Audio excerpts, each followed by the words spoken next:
에클레시아의 성장이라고 하는 제목으로 함께 은혜를 나누려고 합니다.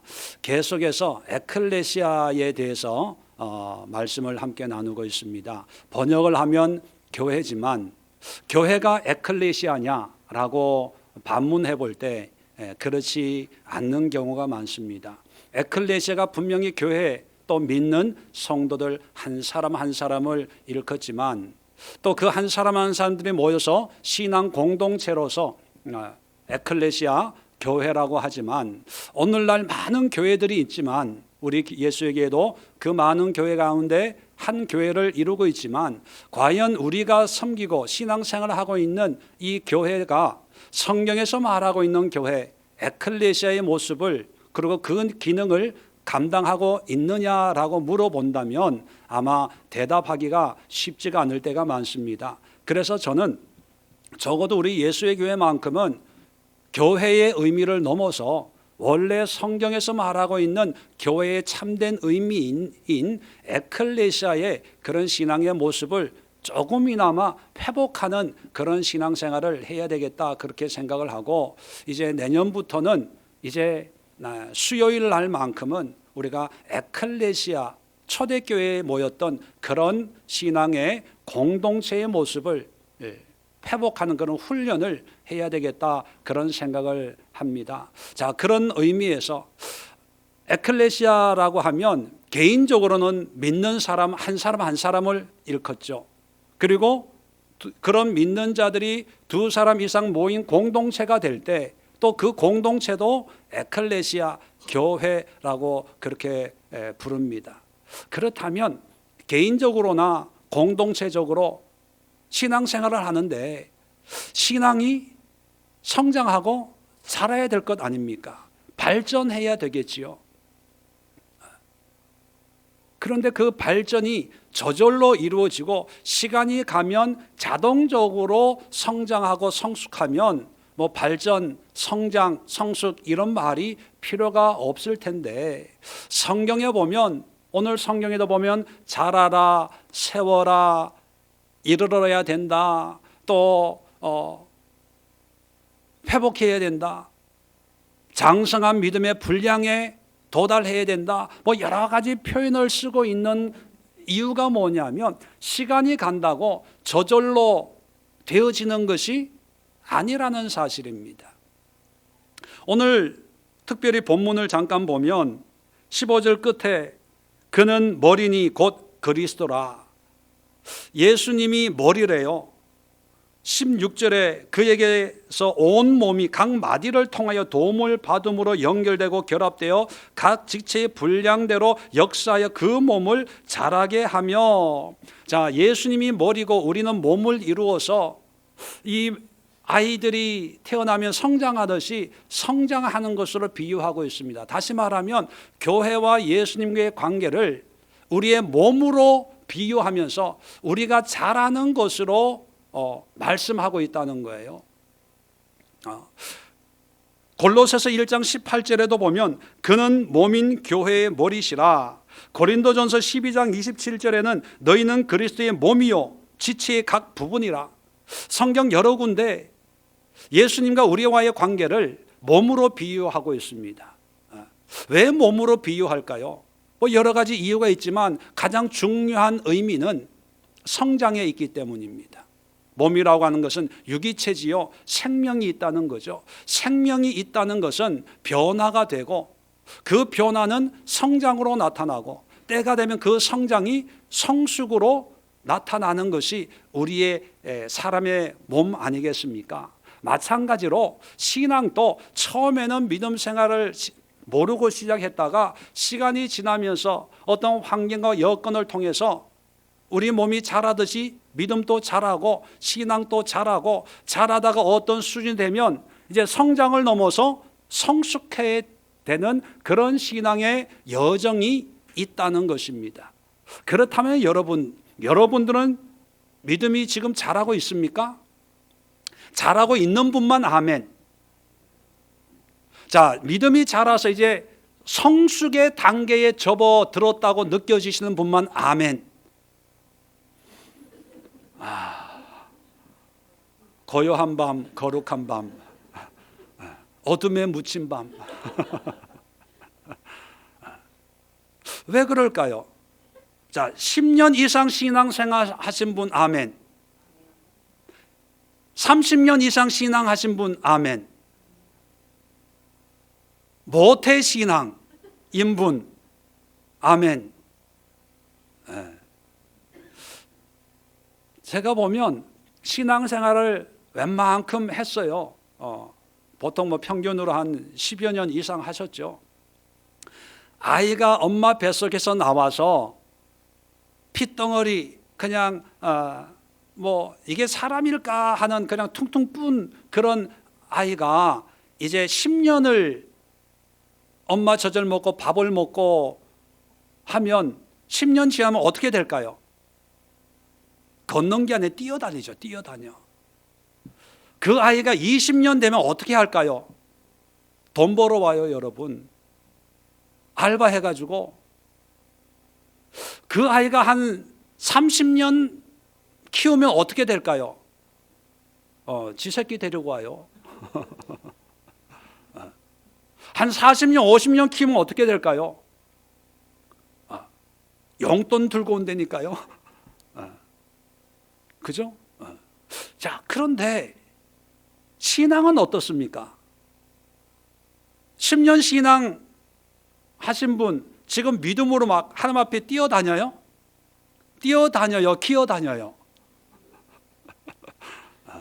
한 20년, 30년 하신 분 하나님 앞에 뭐 기쁨으로 감사의 삶을 살아요? 못 살아요? 분명히 성경은 예수님이 우리의 머리고 우리는 그의 몸이다.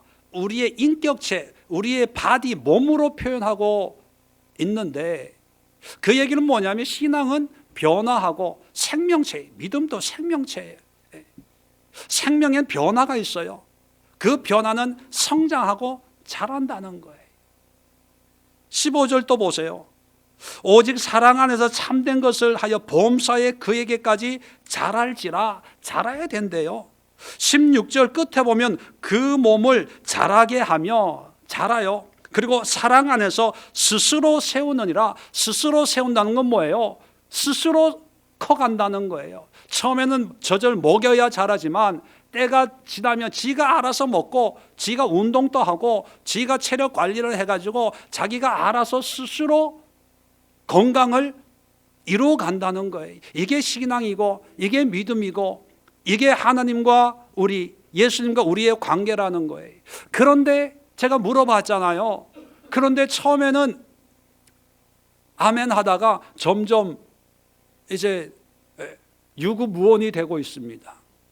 그 얘기는 뭐냐면 우리의 신앙에 적신호가 켜졌다는 거예요. 목회를 하는 목사도 마찬가지입니다. 직분에 예외가 없어요. 모든 그리스도인들에게 주신 하나님의 뜻이 뭐냐면 잘하는 거예요. 자, 이렇게 얘기하면 어떤 분들은 이렇게 질문을 합니다. 목사님, 알아요. 잘하고 싶어요. 그런데 안 되는 걸 어떻게 해요? 성장하고 싶은데 안 돼요, 안 돼. 그렇게 질문하는 분이 있어요. 아마 여러분들도 그럴 거예요. 애쓰고 노력했는데 안 되는데요, 어떻게? 그런 분들에게 오늘 제가 분명한 말씀을, 그 비결을 말씀을 드리겠습니다. 또 어떤 분들은 이렇게 질문할 수도 있습니다. 목사님, 성장이라는 게 뭡니까? 신앙의 성장이란 뭘 얘기하는 거예요? 주일 성수하는 겁니까? 11조 꼬박꼬박 드리는 겁니까? 전도 많이 하는 게 그게 성장이에요? 봉사 많이 하는 게 그게 성장이에요? 그런 걸로 보면 나는 좀 열심히 봉사하는데요. 주일 학교도 하고 찬양단도 하고 주방 봉사도 하고 그런 거 보면은 내가 좀 잘하는 거 같지 않아요? 이렇게 생각하는 분들도 있습니다. 여러분, 신앙 성장이란 뭘 의미하는 걸까요? 사람들이 헷갈려해요. 봉사 안 하는 사람이 봉사할 때 믿음이 많이 자랐네. 또 주일 예배 열심히, 주중 예배 열심히 안 드리는 분이 열심히 교회 출석하면 믿음이 자라네. 믿음이 좋아졌네. 자, 거기에 대한 분명한 해답을 오늘 16절 한 절에 담겨져 있습니다. 이렇게만 하면 몸이 자라고 16절에 말씀하고 있는 것처럼 사랑 안에, 하나님의 사랑 안에서 스스로 자기의 신앙을 세워갈 수 있어요. 자, 어떻게 하면 될까? 세 가지 원리가 있는데, 자, 첫 번째 원리입니다. 16절 보면 그에게는 누구를 지칭합니까? 15절 끝에 보면 그는 머리니 곧 그리스도라. 그리스도 예수를 지칭해요. 자, 예수에게서 온몸이 각 마디를 통하여 도움을 받음으로 연결되고, 자, 첫 번째 비결은 예수님에게 연결하는 거예요. 다른 말로 표현하면 예수님과 친밀한 관계를 회복하는 것이, 그것이 신앙 성장의 비결이고, 또 믿음이 자란다고 하는 것이 뭐냐면 예수님과 친밀한 관계를 유지하는 게, 그게 신앙의 성장이에요. 자, 오늘날 보면 믿음 생활 열심히 하고 믿음이 자란다고 하는 것을 착각을 해가지고 예수님께 연결하는 게 아니라 교회다 연결을 해요. 내가 매일 교회 다녀, 교회 가서 봉사를 해. 또 어떤 분들은요, 믿음의 척도를 목회하는 목회자하고 연결해가지고, 우리 목사님하고 내가 얼마나 친한데 어제도 밥 먹었어. 목사님 오른팔 왼팔, 우리 목사님은 내가 이렇게 하자 그러면 다 따라해. 우리 목사님이 나를 얼마나 사랑하는데, 뭐 이런 걸로 자기가 믿음 생활 잘하고 있는 줄 알아요. 어떤 사람들은요, 봉사하는 걸로, 내가 교회 가가지고 내 손이 안 가면 우리 교회가 안 돼, 그런 자부심을 가지고 신앙생활하는 것을 믿음 생활하고, 또 그렇게 한 단계 한 단계 올라가는 것을 믿음이 자라는 걸로 착각합니다. 그런데 분명하게 말씀드리지만, 여러분, 목회자에게 밥 사주는 것 돈 그냥 허비하는 거예요. 하나님하고 상관이 없어요. 누구하고 연결하라고요? 예수님에게, 그에게서. 왜? 그가 머리거든요. 여러분, 우리 몸도 머리의 이 뇌의 어떤 신경의 어떤 작용을 통해서 손을 들으라 하면 들고 내려라 하면 내려야 정상인 거예요. 근데 머리에서 손을 들으라 하는데 이게 안 올라가.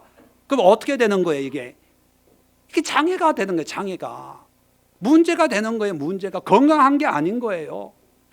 그런데 우리는 예수님과 연결되지 않고 엉뚱한 거 연결해 놓고 거기에 충성하고 거기에 순종하고 거기에 최선을 다하면서 건강하대, 자기가 신앙이 잘하고 있대. 이거 웃기는 거거든요. 2000년으로 기억을 하는데, 2000년에 참 의미 있는 책이 한 권 출간된 적이 있습니다. 제레미 리프킨이라고 하는 미국의 유명한 경제학자이고 사회학자가 쓴 책 중에 소유의 종말이라는 책이 있습니다. 지금도 한번 읽어보세요. 소유의 종말. 원래 영어 제목은 뭐냐면 The Age of Access예요. Access가 뭐냐면 이게 접속의 시대다, 이런 의미인데, 무슨 책의 내용 간단한 거예요. 이제는 소유의 시대가 아니라는 거예요. 그럼 무슨 시대냐? 접속의 시대, 접속. 옛날에는 내가 열심히 일해가지고, 내가 집 짓고, 내가 공장 세워가지고, 내가 열심히 물건 만들어가지고 팔아가지고 그 판돈으로 내가 부를 누리는 제조업, 3차 산업의 시대였다면, 이제는 물건을 만들어 파는 게 아니라 어디에 그런 물건이 있는지를 찾아가지고 거기에 접속해가지고, 또 그 물건을 필요로 하는 데가 어디 있는지 알아가지고 거기 접속해가지고 둘이 연결시켜 주는 거예요. 재밌는 예가 있죠. 옛날에 집에 불이 나면 뭐를 제일 먼저 들고 밖으로 나와요?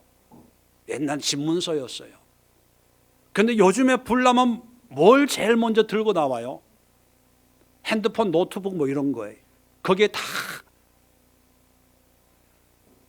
집 암호번호 막 헷갈릴 때 뭐 봐요? 핸드폰. 거기에 메모란에 뭐 모든 비밀번호 다 적어놨잖아요. 뭐 내 얘기인가? 이제는 내가 뭘 만드는 게 아니라 만드는 데를 찾아가지고 거기에 접속해서 그 물건을, 옛날엔 물건을 만들면 큰 창고도 지어요. 왜? 물건 만들어서 채워놔야 되니까. 그런데 이제 창고도 없어요. 여러분 잘 아시는 나이키라는 회사 있죠. 나이키라는 회사는요, 공장도 없고 창고도 없어요. 디자인만 해가지고 그 물건을 만들 수 있는 공장이 인도에 있다. 한때는 우리 부산에서 그 신발을 많이 만들었거든요. 부산에, 아니면 뭐 저기 아프리카에, 방글라데시에, 이런 데다가 그냥 도면만 전송 이게 이메일로 쑥 보내면요, 거기서 만들어요. 그럼 만들어 가지고 미국 공장으로 가져오냐? 안 가져와요. 거기서 대한민국에 그냥 보내버려요. 옛날에는 네이버, 구글 이런 회사의 개념이 없었어요. 그런데 접속의 시대가 되다 보니까 회사 건물 하나에서 인터넷으로 사이버상에 이 컴퓨터 가상 공간의 모든 정보를 집어넣으니까 전 세계에서 거기에 접속하는 거예요. 자, 그래서 요즘에는 5G라는 말이 있죠. 5세대, 5 generation이라는 얘기거든요. 5G 시대는 뭐라고 표현하면 초연결 사회 이렇게 표현합니다. 하이퍼 커넥티드 소사이어티. 옛날에는 연결해도 핸드폰으로 나하고 이병화 집사님하고 연결해가지고 집사님 잘 지내셨어요? 이렇게 연결을 했어요. 그런데 하이퍼 소사이어티, 하이퍼 커넥티드 소사이어티는 사람과 사람만 연결되는 게 아니라 또 뭐하고 연결돼요? 사물 인터넷이라는 얘기 들어보셨어요? 이제 여기서 집에 뭐 이러니까 뭐 제가 뭐 IT 사업 설명회 같은데, 집에서 에어컨 켰다 껐다, 전등 켰다 껐다 이게 다 해요. 이제 사물하고 이게 연결하는 거예요. 자, 그래서 여러분 요즘에는 차도 무인차 있죠. 무인차를 이제 만들어 가지고 이제 그 연구를 하는데, 한때는 무인차를 뭐라고 불렀냐면 스마트카 이렇게 불렀어요. 왜냐하면 이 차 자체에 컴퓨터를 실어 가지고 이 차 자체에서 컴퓨터로 분석해서 앞에 사람이 가는구나, 서야지. 또 파란 불이거나 가야지. 이 차 자체가 모든 것을 결정하는, 그것을 스마트카 이랬어요. 근데 요즘에 이 스마트카 개념은 이게 올드 버전이에요. 구 버전이에요. 요즘에 나오는 용어가 있습니다. 뭐냐면 커넥티드 카. 들어보신 분, 커넥티드 카라는 거 들어보셨어요? 안 들어보셨어요? 지금 들어봤잖아.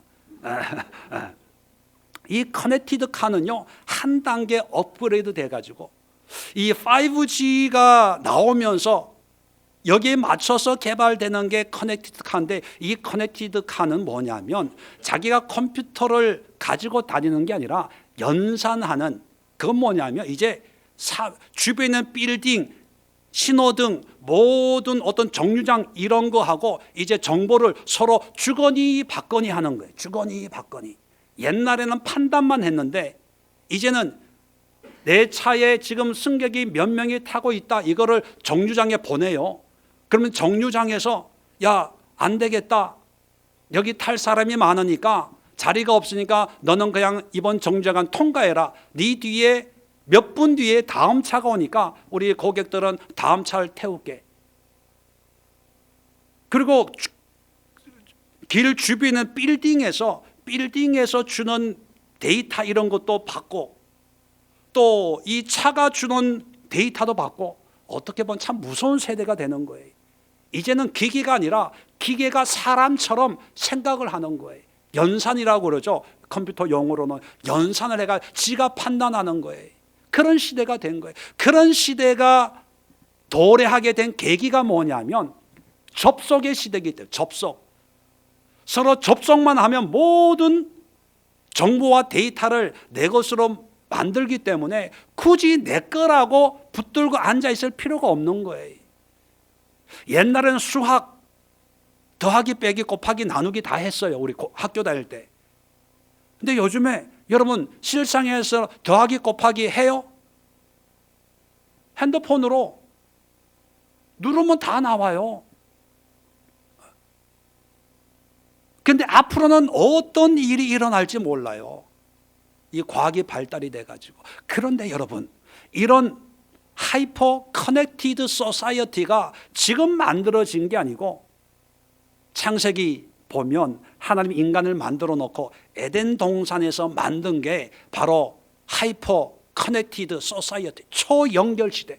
그때 아담은 하나님과 친구처럼 눈에 보이는 것처럼 하나님 안녕하셨어요? 잘 주무셨어요? 그래 아담아 잘 잤냐? 야 근데 너 오늘 할 일이 있다. 이 동산을 좀 관리해야 되겠다. 예 알겠습니다. 아담아 오늘은 특별한 일이 있다. 짐승들의 이름을 네가 좀 져야 되겠다. 아 그래요? 그렇죠 뭐.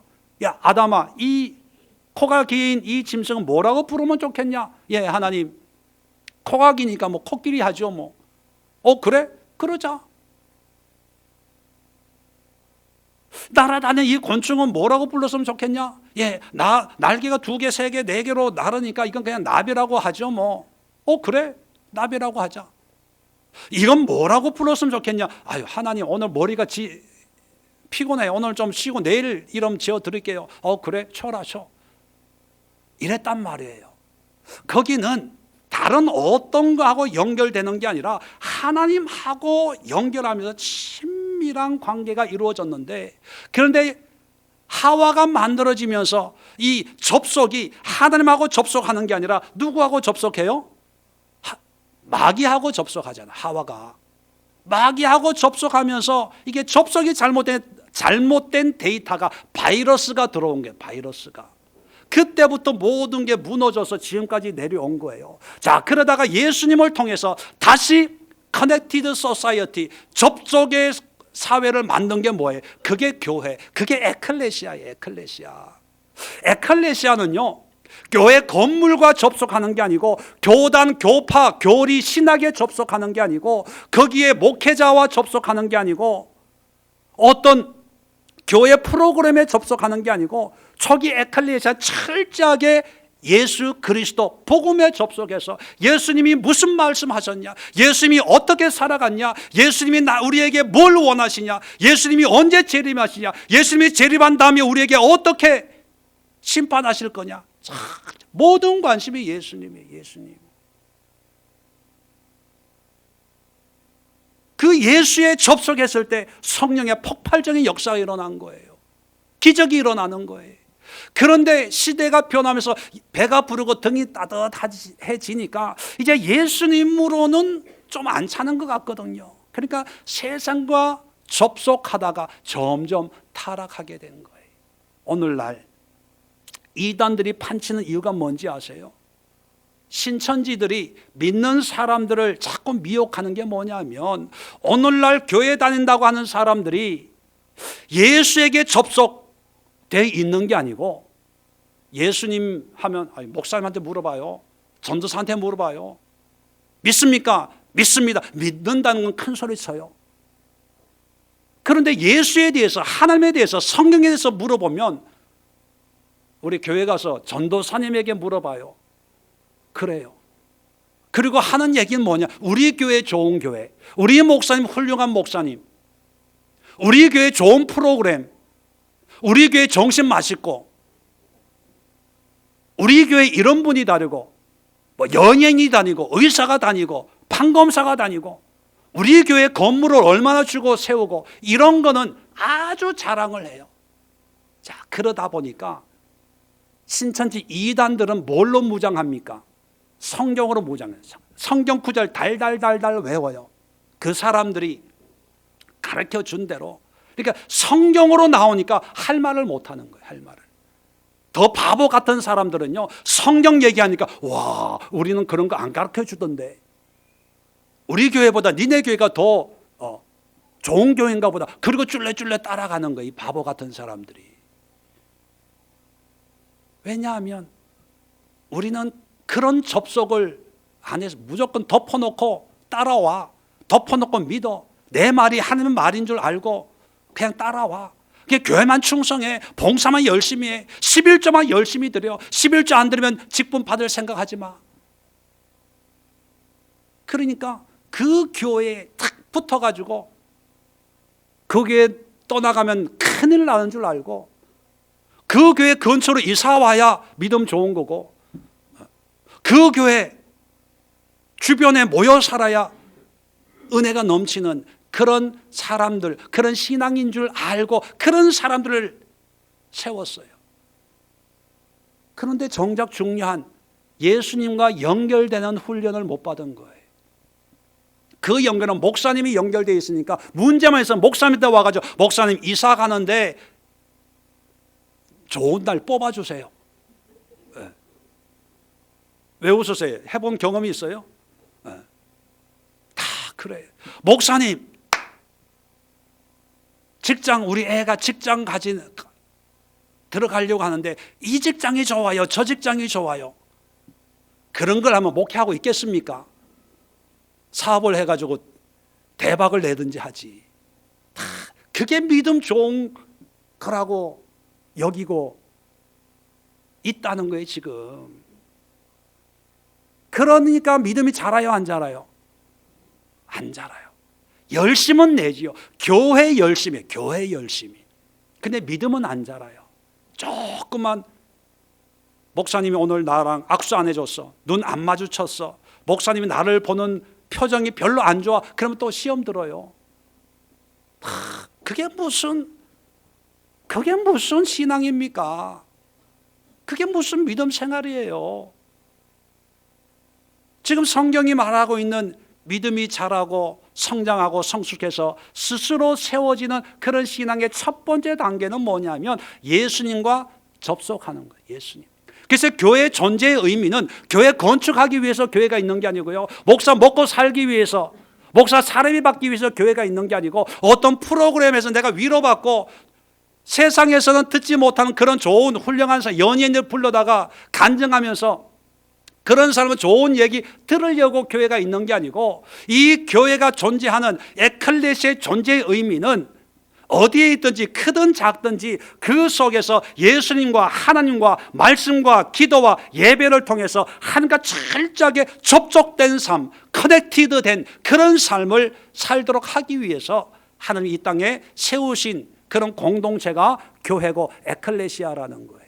그런데 이 교회에서 그런 접속이 일어나지 않는다. 그건 죽은 교회예요. 필요 없는 교회예요.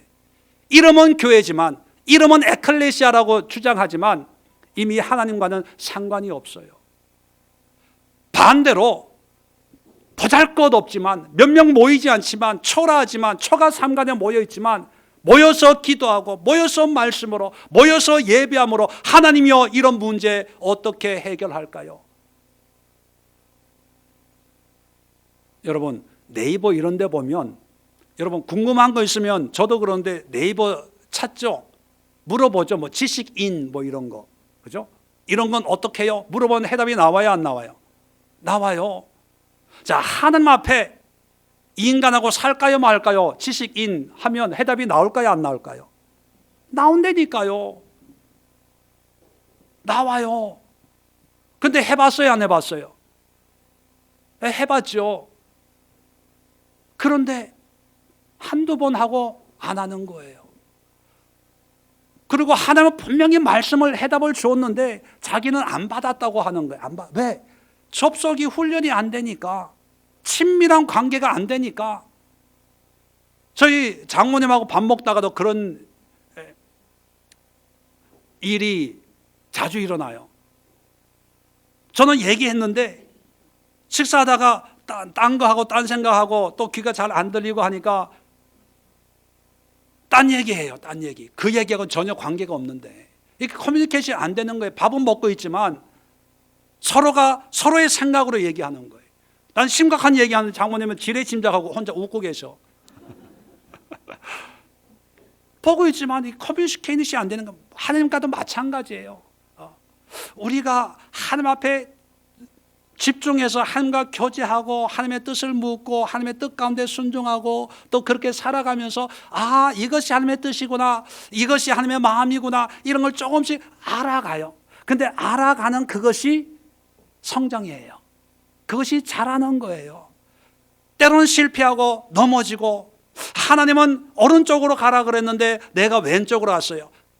그래서 어려움이 생겼어요. 그럴 때 하나님의 뜻은 이럴 때는 오른쪽, 이렇게 말씀하는 것은 이렇게 하라고 말씀하는 거였구나. 하나씩 실패도 교육이 되고 교훈이 되고, 실패를 통해서 하나님을 더 알아가고, 그래서요, 성공만이 아니라 넘어지고 엎어져 깨어지고 낮아지고 빼앗기고 빈손이 되고, 이런 걸 통해서도 하나님과 예수님과 접속됨으로 해서, 그러면서도 내가 잘하는 것이 그게 믿음이에요.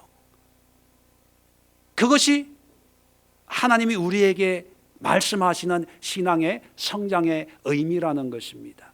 자, 두 번째 계속해서 16절 보세요. 자, 연결되고 그 다음에 결합되어. 결합은 뭡니까? 연결과 같은 의미지만 좀 달라요. 이 결합은 지체와 지체 간의 관계 형성을 의미하는 거예요. 자, 우리 예수님의 몸을 우리가 이루고 있잖아요. 그런데 이 몸을 보면 팔 따로 다리 따로 또 얼굴에도 눈, 코, 입이 다 달라요. 자, 건강한 신체를 구성하려면 각기 다른 이 기관들이 한 몸을 이루기 위해서는 결합되어 있어야 돼요. 팔이 떨어져 있으면 안 되거든요. 결합되어 있어야 돼요. 몸에. 이 코도 결합이 되어 있어야 돼요. 각자 모양과 기능과 어떤 특성은 다 다르지만 이런 다른 것들이 유기적으로 결합되어 있어서 각기 기능을 발휘할 때 건강한 거예요. 반대로 이게 결합이 안 돼 있고 오른팔은 잘 쓰는데 왼팔은 이게 잘하지를 않아. 그러면 장애가 생기는 거예요. 비정상적인 성장이 발생하게 되는 거지요. 자, 성경을 한번 볼까요? 자, 11절 보세요. 7절도 한번 봅시다. 우리 각 사람에게 그리스도의 선물의 분량대로 은혜를 주셨다. 자, 무슨 뜻입니까? 우리 각 사람에게 하나님이 은혜를 주셨는데 똑같은 분량의 은혜를 주신 게 아니고, 그죠? 각 사람마다 주어진 분량대로 하나님이 은혜를 주셨어요. 그 은혜를 주신 게 11절 보세요. 그가 어떤 사람은 사도로, 어떤 사람은 선지자로, 어떤 사람은 복음 전하는 자로, 어떤 사람은 목사와 교사로 삼았어요. 각기 은사나 기능이 다 다르다는 거예요. 그러니까 비교할 필요가 있어요, 없어요? 없어요. 나는 식당 봉사구나. 저 사람은 교사구나. 저 사람은 찬양단이구나. 저 사람은 악기구나. 그냥 하나님이 주신 은사가 다 각기 다르기 때문에 내가 받은 은사를 가지고 내가 그걸 사용하면 돼요. 그죠? 자, 그런데 이렇게 각기 다른 은사를 주었는데 그 하나님이 주신 목적이 기록이 되어 있습니다. 12절에 이는이라고 하는 것은 어떤 목적을, 이유를 설명하는 거예요. 자, 성도를 온전하게 하여. 자, 성도라고 하는 것은 예수의 몸을 이루는 지체들, 우리 한 사람 한 사람이에요. 이런 은사를 가지고 성도를 온전하게 하여 봉사의 일을 하게 하며, 자, 봉사는 그 성도들을 섬기는 거예요. 자, 그래서 결국은 그리스도의 몸을 세우려 하심이라. 자, 여러 가지 분량의 은사를 준 목적은 네 잘난 척해라, 네 능력을 발휘해라, 네가 똑똑하다는 것을 세상 사람들이 알도록 해라, 그렇게 준 게 아니라 뭐 하기 위해서 준 거라고요? 성도를 온전하게 하는 거예요. 성도들. 나 혼자 잘 먹고 잘 살고 내가 잘난 척하기 위해서 하나님이 나에게 믿음과 은혜를 준 게 아니라 성도, 뭐예요? 다른 성도들, 다른 믿음의 지체들을 온전케 하는 것. 온전하다고 하는 것은 하나님 앞에 믿음 생활 잘 할 수 있도록, 온전한 그런 신앙생활을 할 수 있도록 섬기라는 거예요. 섬기도록 하기 위해서 사도의 직분, 목회자의 직분, 교사의 직분, 전도자의 직분을 줬다는 거예요. 자, 봉사의 일. 내가 하고 싶은 걸 하는 게 아니라 봉사는 뭐예요? 서비스, 서빙. 섬기는 거예요. 다른 사람을, 다른 지체를 세워주는 거예요. 그 일을 하도록 나에게 은사를 주었다는 거예요. 그래서 이 모든 걸 통해서 결국은 누구를 세워요? 그리스도의 몸을 세우는데 어떤 멍청한 사람은 누굴 세우려고 그래요? 자기를 세우려고. 자기. 내가 이 정도 했는데 나를 인정해 줘야지. 이 정도로 헌신했는데 목사님이 나 좀 칭찬해 줘야지. 자기를 세우려고 그래요. 자기를 세우기 위해서 열심히 봉사하고, 자기를 세우기 위해서 헌신하고, 자기를 드러내기 위해서 뭔가를 자꾸 하려고 그러고, 또 어떤 사람은요, 자기의 야망, 자기의 꿈을 이루기 위해서 뭔가를 하려고 해요. 그런데 성경은 성도를 세우는 거예요. 다시 말하면 옆에 있는 사람을 세우도록 우리 각자에게 그런 은혜와 은사를 하나님이 주셨다는 거예요. 그러면 믿음이 자란다는 게 뭡니까? 기도해가지고 능력 받아가지고 뭐 신유의 은사가 임하고, 예언의 은사가 임하고, 방언과 방언 통변의 은사가 임하고, 그래가지고 사람들 집회하면서 뭐 대단한 역사를 이루는, 물론 그렇게 쓰는 분들도 있지만 기본적으로 하나님이 믿음의 성장을 위해서 우리에게 말씀하는 것은요, 옆에 있는 지체와 잘 결합해서 네가 받은 그 은사를 통해서 이 지체를 섬겨라. 이 지체를 위해서 봉사해라. 이 지체가 하나님의 참된 몸을 이룰 수 있는 믿음의 사람이 되도록 네가 수고해라. 그런 말씀을 하는 거죠. 그렇다면 믿음이 자란다는 것은 나 혼자 기도하고, 나 혼자 은혜 받고, 나 혼자 뭐 천국 갔다 지옥 갔다 그렇게 은혜를 누리는 것이 아니라, 하나님이 그런 은혜를 주는 것은 그런 은혜를 네가 경험했으니까 이제 그런 은혜를 누리지 못한 옆에 있는 지체를 위해서 기도하고 그들을 하나님의 사람으로 성장할 수 있도록 네가 수고해라. 그런 것이 믿음이 자라는 거예요. 반대로 믿음이 안 자라는 건 뭐예요? 은사가 있다고 믿음이 자라는 거고 없다고 자라는 게 아니라 그 은사를 어떻게 사용하냐, 그게 중요한 거예요. 어떤 분이 그래요. 목사님, 한때는요 내가 기도하면 환상이 열리고요, 손잡고 기도하면 방언이 터지고요, 뭐 하고요. 참 이런 사람들 많이 만나봤어요. 그런데 그 결과는, 그래서 어쨌다고요? 그래서 그런 분들 대부분 보면 결론은 이래요. 이렇게 했는데 나를 무시한다는 거예요. 내가 이렇게 열심히 사역했는데, 기도해 줬는데, 병도 고쳐줬는데 지금은 나를 무시한대요. 그런 얘기 들을 때마다 하나님은 제대로 인도하시는데 당신이 하나님의 그 인도를 깨닫지를 못하고 있군요, 이런 생각이 들어요. 성도를 세우는 게 그게 성장이에요. 사도 바울의 신앙의 모습을 보면, 사도행전 7장을 보면 스데반 순교할 때 거기에 가담했습니다. 그런 걸 보면 자기 신학이나 신앙과 다르면 뭐 죽이는 거예요. 인정사정 안 봐주는 거예요. 사도행전 15장에 이제 예수님을 믿고 이제 선교를 하는데, 사도행전 15장에 오면 문제가 생깁니다. 어떤 문제가 생기냐면, 마가를 데리고 2차 전도 여행을 하는데 마가하고는 안 가겠다는 거예요. 왜냐하면 1차 전도 여행 때 마가가 따라 나섰다가 중간에 포기하면서 여러 가지 어려움이 있었거든요.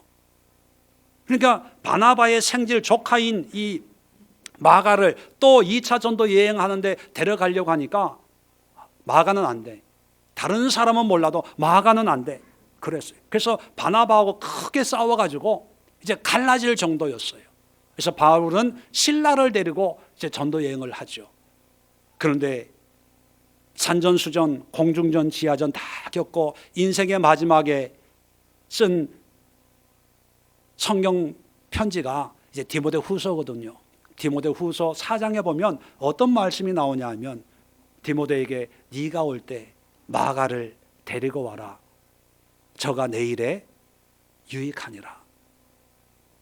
여러분, 젊었을 때는요, 내 마음에 드는 거, 내가 좋아하는 거, 그런 거는 막 아끼고 그러는데 한 번 눈 밖에 나면 두 번 또 안 봐요. 네 없이도 나는 할 수 있다 그랬어요. 그래서 사역을 잘 했어요. 그런데 신앙의 연륜을 겪고 성숙의 단계로 올라가니까 나하고 맞냐 안 맞냐 이게 중요한 게 아니라 하나님의 일에 유익하냐.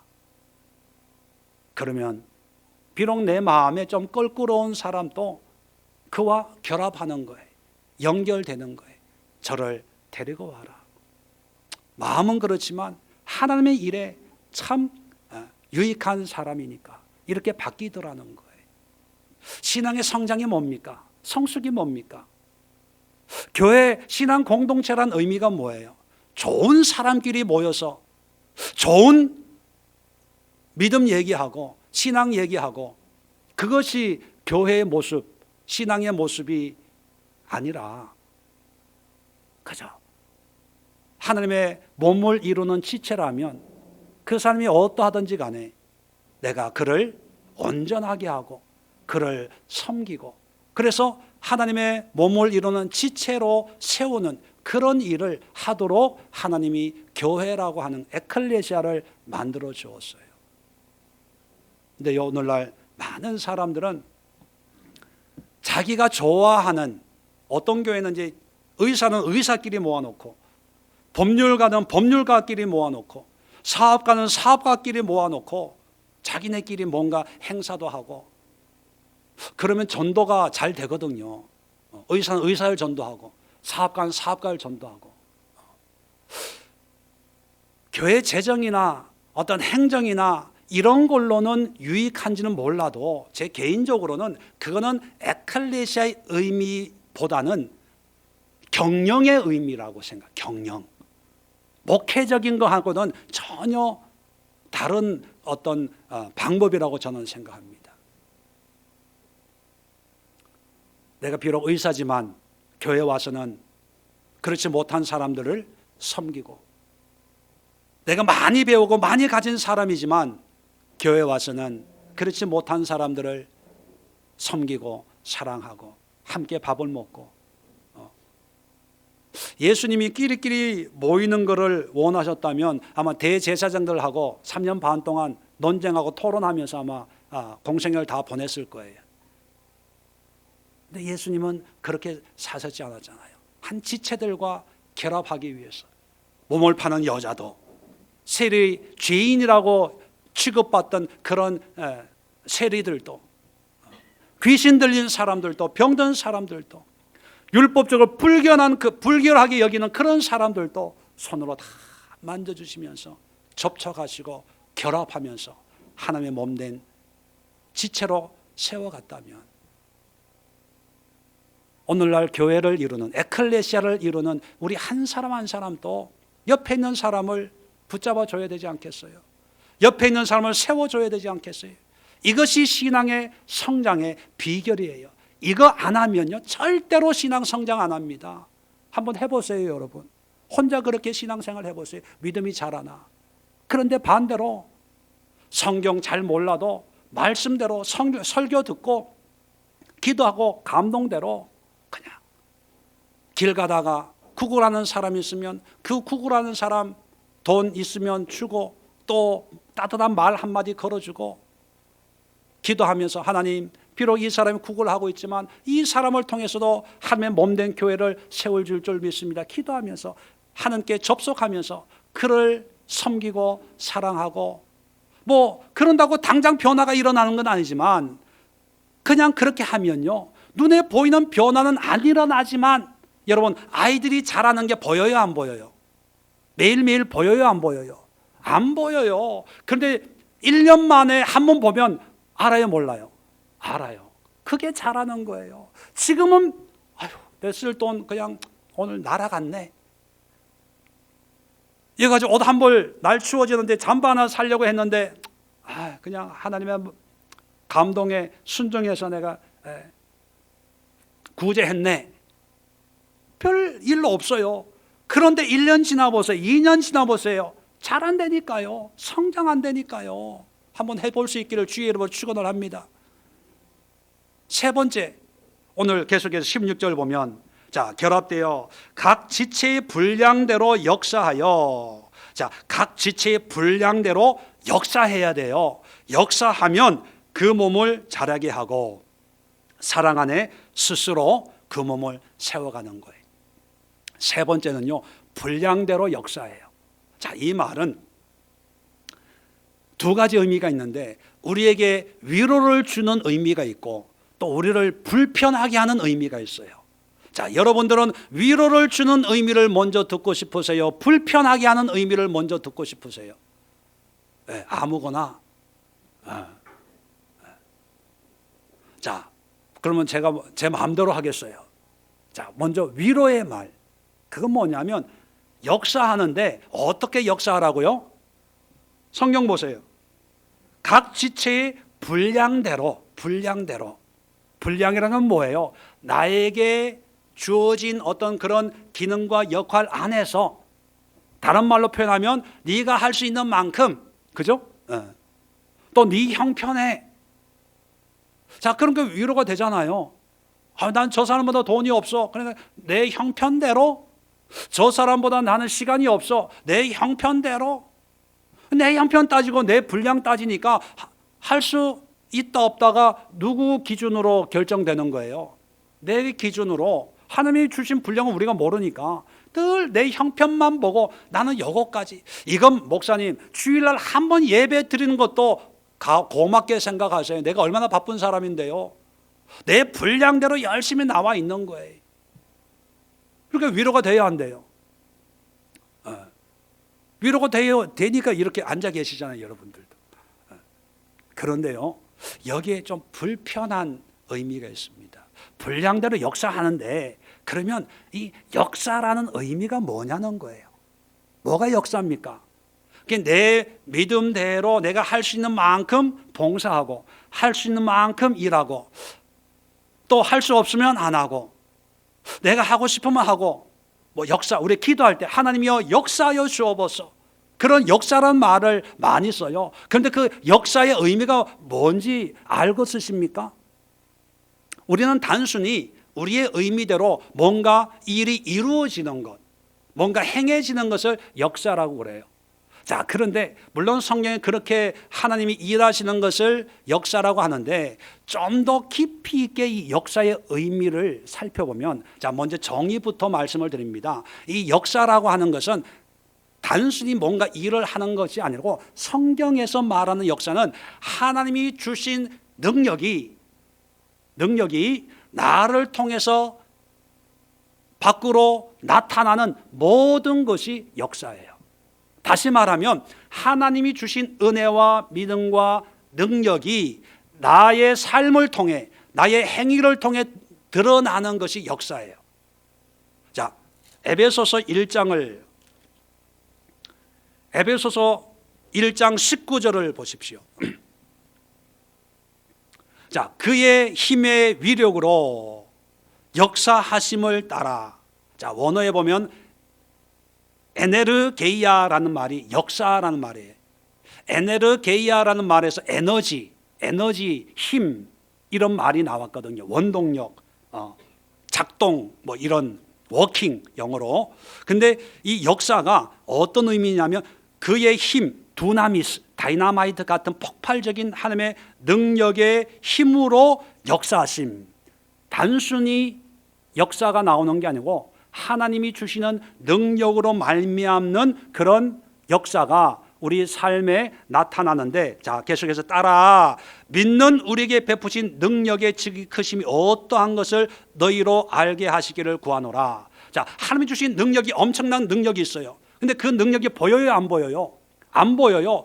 그런데 안 보이는 것을 어떻게 알 수가 있나요? 그 능력으로 말미암아 우리가 역사함으로 나타나는 그런 삶의 현상들을 보고, 하나님이 능력 주셨구나 안다는 거예요. 자, 그래서 20절 보세요. 그의 능력이, 하나님의 능력이라는 얘기죠. 그리스도 안에서 역사하사. 자, 능력이 예수님 안에 작동을 해, 역사를 해가지고, 자, 어떤 현상들이 나타나냐? 죽은 자들 가운데서 다시 살리시고 하늘에서 자기의 오른편에 앉히사 모든 통치와 권세와 능력과 주권과 이 세상뿐 아니라 오는 세상 일컫는 모든 이름 위에 뛰어나게 하시고 또 만물을 그 발 아래 복종하게 하시고 그를 만물 위에 교회의 머리로 삼도록 하나님이 능력 주셔서 이렇게 예수 그리스도가 역사를 했다는 거예요. 그러니까 능력과 역사는, 능력이 원인이라면 역사는 현상이에요. 능력이 근본이라면 역사는 드러나는 어떤 표시에 현상들이에요. 어떤 작용들이에요. 자, 그래서 이 역사라고 하는 이 단어에는 항상 하나님의 능력 또는 하나님의 능력을 암시하는 것들이 항상 같이 따라다녀요. 그래서 이 역사는 내가 하고 싶은 일을 하는 게 아니라 하나님의 능력이 나로 하여금 하도록 하는 것을 할 때 그게 역사가 되는 거예요. 자, 3장 17절 한번 볼까요? 3장 7절. 자, 이 복음을 위하여 그의 능력이 두나미스, 그의 능력이 역사하시는 대로, 자, 능력이 내 안에 들어와 가지고 작용을 해요. 작동을 해요. 역사하도록. 자, 어떤 일을 내게 주신 하나님의 은혜의 선물을 따라 내가 일꾼이 되었노라. 자, 일꾼이 된 것이, 일꾼으로 일하는 것이 역사예요. 그런데 이렇게 역사하도록 하는 것이 하나님이 주신 능력이에요. 자, 또 20절 봅시다. 20절. 3장 20절. 우리 가운데서 역사하는 능력대로, 자, 두나미스, 자, 역사하는 능력이 우리에게 있어가지고 우리가 구하거나 생각 모든 것에 더 넘치도록 능히 하실 이에게. 자, 여기도 보면 역사에는 능력이 따라와요. 자, 오늘 본문 봅니다. 본문 4장 16절 보세요. 자, 각 지체의 분량대로 역사하는 거예요. 분량대로. 자, 무조건 내가 좋아한다고 역사하는 게 아니라 뭐에 따라 역사해요? 분량대로. 이 분량은 누가 준 거예요? 하나님이 준 거예요. 하나님이 분량대로 주신 은혜 또 은사 능력에 따라서 거기에 따라서 역사할 때 이게 잘하는 거예요. 왜 이게 중요하냐 하면 사람들은요, 신앙생활 하면서 하나님이 주신 능력으로 또 하나님이 원하시는 것으로 일을 하려고 하는 게 아니라 자기 기질, 성품, 성향으로 일을 하려고 그래요. 예를 들면 이런 거예요. 어떤 집사님이 있다고 가정해 봅시다. 누구를 지칭하는 게 아니니까 시험 들지 마세요. 어떤 집사님이 있는데 이 집사님의 성품적으로 깨끗해요. 집안도 깨끗하고 주방도 깨끗하고 뭐 닦아서 먼지 하나 안 나. 이분이 어떻게 전도가 돼가지고 우리 예수에게 왔어요. 와가지고 주방을 보니까 야, 이것도 부엌이냐? 그래가지고 주중에 와가지고 쓸고 닦고 반짝반짝 광이 나게 했어. 자, 그 모습을 보고 지나가는 권사님이 아이고 집사님 때문에 우리 교회가 빛이 나. 아유, 집사님 이렇게 헌신하고 수고하고.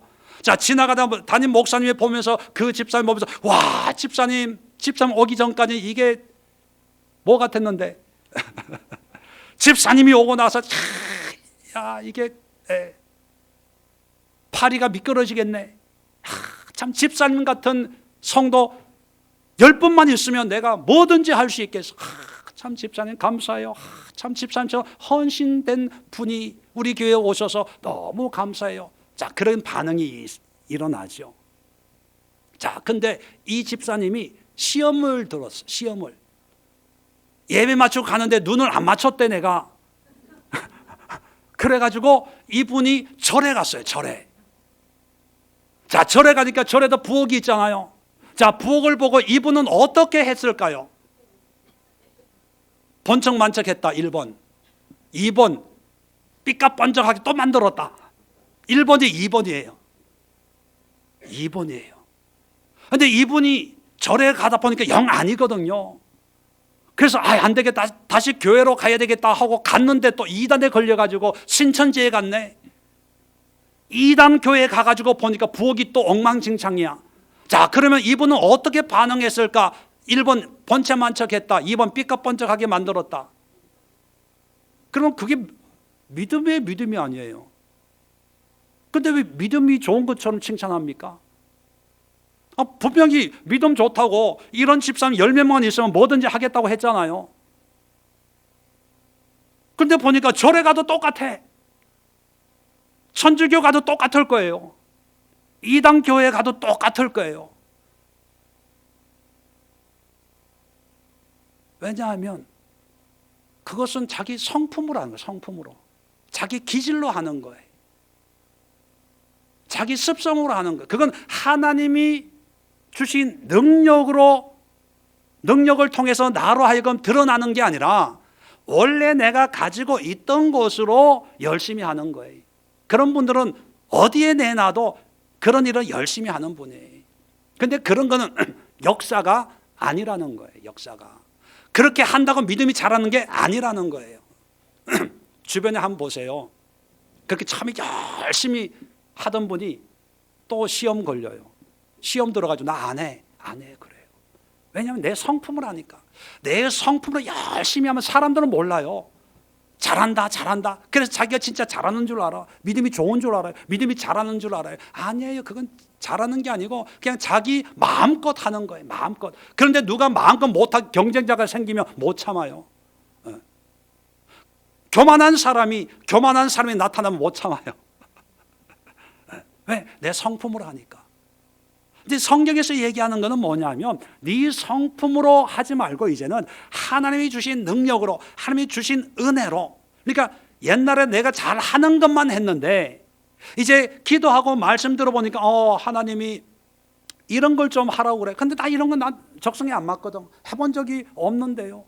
잘 못하는데요. 그래도 잘 못하더라도 하나님의 감동이 그렇게 오고 하나님의 뜻이 그렇다는 걸 알면 그걸 하라는 거예요. 그게 역사예요. 이해가 되시겠어요? 그러니까 우리는 뭐 잘하려고 애를 써요. 그리고 잘하는 것으로 인정받으려고 해요. 그러면요 믿음이 안 자라요. 믿음이. 내 의만 자라요. 내 실력만 커져요. 사람들에게 내 칭찬만 받기 때문에 오히려 속으로는 병드는 거예요. 그런데 내가 잘하는 걸 잘하는 게 아니라 하나님이 하라고 하는 그 일을 못하더라도 순종해서 하다 보면 옛날엔 저 사람이 안 저랬거든. 그런데 기도하고 말씀 보고 신앙생활 하면서 안 하던 짓을 해요. 처음에 이상하다. 왜 안 하는 짓을 하지? 때가 됐나? 하나님 부르실 날이 가까웠나? 뭐 별 생각을 다 하게 되죠. 그런데 그런 것이 하루, 이틀, 한 달, 두 달, 1년, 2년 하다 보면 내가 바뀌어요. 여러분, 저도요. 여러분 보시던 것처럼 저게 그렇게 나이스한 사람이 아니거든요. 웃으라는 거예요. 진지하게 듣지 마시고. 원래 이런 사람이 아니에요. 그렇게 멋있는 사람이 아니었거든요. 웃으세요, 지금. 그런데 저도 처음 해보는 거예요. 얼떨결에 교회에 전도돼가지고 얼떨결에 교회 가서 은혜 받고 얼떨결에 이 조직에 몸을 담은 순간 빼도 박도 못하고 이러고 있는데 내가 언제 해본 적이 있나요? 그런데 그냥 순종하는 거예요. 작은 일이지만 누가 우리 예수께 알아주는 교회가 있나요? 알아주는 사람이 있어요? 이 세상 아무도 알아주지 않아요. 뭐 내세울 게 뭐가 있어요? 그런데도 하나님이 주신 은혜 가운데 그냥 순종해서 내가 하고 싶은 걸 하는 게 아니라 하나님이 하라고 하는 일을 하려고 애를 쓰다 보니까 저는 나의 믿음의 역사가 이루어지고 있다라고 믿고 늘 감사하고 행복하게 목회하는 거예요. 어떤 목회자, 어떤 교회를 부러워하지 않아요. 왜? 내가 하나님을 위해서 이루는 그런 역사를 내가 이루어가고 있으니까 뭐가 부러워요? 더 이상 뭐가 의미가 있어요? 그걸 하다 보면 이제 나도 모르게 자라는 거예요. 나도 모르게. 저는 여러분들이 우리 예수의 교회를 통해서 예수의 교회 뼈를 묻겠습니다. 목사님과 평생 함께 하겠습니다. 이런 분도 없지만 우리 교회 너무 좋아요. 그게 아니라 이 교회에서 예수님을 만나야 되겠습니다. 예수님을 알아야 되겠습니다. 예수님께 접속해서 예수님과 친밀한 관계를 만들겠습니다. 뭐 이런 예수님만 사모하는 그런 교회, 그런 성도들이 되었으면 좋겠어요. 그리고 그 예수를 알아가기 위해서는 이제 하나님을 사랑하고 또 이웃을 사랑하고 섬기는 성도들 간의 이런 결합도 좀 이루어졌으면 좋겠어요. 그냥 예배만 드리고 왔다 갔다 10년 해보세요. 제가 단언하건대 믿음 안 자라요. 유지만 하는 거죠. 유지만. 그런 경험 있는 분 계시죠? 그냥 10년 예배만 드리고 이런 분위기 싫어, 대화 싫어, 교제하는 거 싫어, 괜히 말만 많고 나는 예배만 드리고 예 좋아요. 그런데 그렇게 10년 해보세요. 믿음이 자라나. 싫든 좋든 시험이 되든 안 되든 서로 사랑하고 섬기고 내가 받은 은혜로 이 사람을 온전하게 하고 참아주고 인내해주고 기다려주고 목에서 막 한마디 나올 것 같아도 하나님 이 사람을 주의 몸을 세우는 그런 성도로 세우기 위해서는 내가 좀 답답하면 참아야죠. 뭐 그러면서 한번 해보세요. 내가 잘한다니까 내가. 그리고 역사 분량대로 하나님이 나에게 주신 오늘의 분량이 있다면 다른 사람이 어떻게 하냐 따지지 말고 남들이 나를 어떻게 볼까 따지지 말고 하나님이 주신 분량이니까 이것으로 내가 역사하겠습니다 라고 하면 남들이 어떻게 보든지 상관없이 내가 16절 끝에 뭐라고 끝을 맺고 있습니까? 사랑 안에 하나님의 은혜 가운데 어떻게 해요? 스스로 세워지는 거예요. 이게 신앙의 성장의 비결이에요. 연결, 결합, 역사 이 세 가지를 마음에 깊이 새기시고 일생을 성장하는 신앙으로 살아갈 수 있기를 바랍니다. 기도합니다. 좋으신 하나님 아버지